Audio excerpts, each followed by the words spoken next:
Good morning, sir.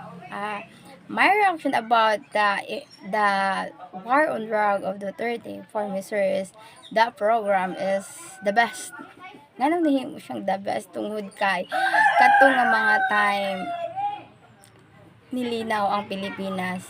Daghag adik nga ni surrender, daghag adik nga nabag-o, ug ang others mahadlok na mo gamit og mga drugs. Then ang mga dagkong tao pagit ato nga nag-take ato nga mga drugs, nag-supply sa mga drugs, nakuha pag or something, napasuko ni Duterte. Then motong ngano ikasuko sa daras nga daghan may natabangan ato ni nihinay o nawala ang krimen sa rep sa kawat sa